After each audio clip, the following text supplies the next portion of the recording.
საინტერესოა რომ ამ ორი დღის განმავლობაში ჩვენ ვიხილეთ ორი ერთმანეთისგან განსხვავებული წერილი.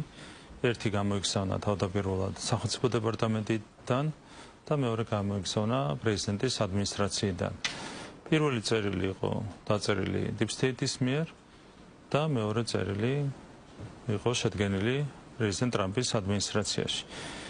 რადიკალური განსხვავება ეს უკვე აჩვენებს იმ ორთაბრძოლას, დაპირისპირებას, რაც წარიმართება ახალ ადმინისტრაციასა და Deep State შორის. სხვანაირად შეუძლებელია იმის ახსნა, თუ როგორ შეიძლება ასეთი რადიკალურად განსხვავებული წერილები შემოვიდეს საქართველოში, ხო?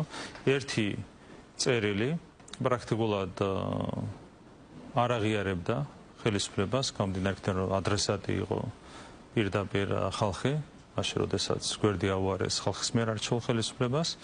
ამ დროს პრეზიდენტ ტრამპის მხრიდან შემოვიდა წერილი პრეზიდენტ ყავალაშვილის სახელზე, რომლის ადრესატი პირდაპირ არის საქართველოს ხელისუფლება, ადრესატი იყო პრეზიდენტი მიხეილ ყავალაშვილი და იქ პირდაპირ იყო საუბარი საქართველოს მთავრობასთან თანაშრომლობის განვითარებაზე, ხო?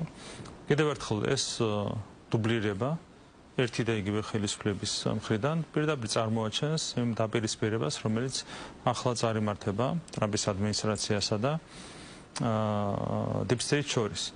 ჩვენ რა თქმა უნდა ძალიან მოხარული ვართ, რომ პრეზიდენტის ადმინისტრაციიდან შემოვიდა ასეთი წერილი, სადაც პირდაპირ არის გამოხატული ღიაობა თანაშრომლობის მიმართ და ჩვენ ამას ვითხოვდით. ჩვენ ვისაუბრეთ დახურულ წერილზე და შემდეგ გავაგზავნეთ ღია წერილი პრეზიდენტ ტრამპის მიმართ, ჩემი სახელით გაიგზავნა ეს წერილი. ეხება თქვენს ღია წერილს და მანამდე გაგზავნილ წერილსა და კომუნიკაციას ამასთან დაკავშირებით პროფესორ ვლადიმერ მოგვიანებით რომ ვისაუბროთ. მანამდე რომ დაუბრუნდეთ ტრამპის გზავნილს და მილოცვას, ჩემი ადმინისტრაცია ერთგულია განამტკიცოს საქართველოს მთავრობასთან მშვიდობიანი და ნაყოფიერი ურთიერთობები. რას ნიშნავს საქართველოს ხელისუფლებისთვის, აი თუნდაც ეს გზავნილი?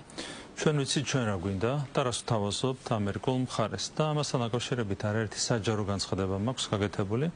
ჩვენი მოწოდება არის განვაახლოთ სუფთა ფურცლიდან სტრატეგიული პარტნიორობა და უფრო მეტიც გვინდა რომ კონკრეტული გზამკვლევით განახდეს სტრატეგიული პარტნიორობა. საუბარია გზამკვლევზე, სადაც იქნება ასახული სარგებელი ორივე მხარისთვის. მანამდე იყო თაროზე შემოდებული ქაღალდზე არსებული სტრატეგიული პარტნიორობა ყოველგვარი შედეგების გარეშე. ჩვენ ახლა თავაზობთ რადიკალურად განსხვავებულ რამეს, უკეთეს პრეზიდენტ ტრამპის ადმინისტრაციას.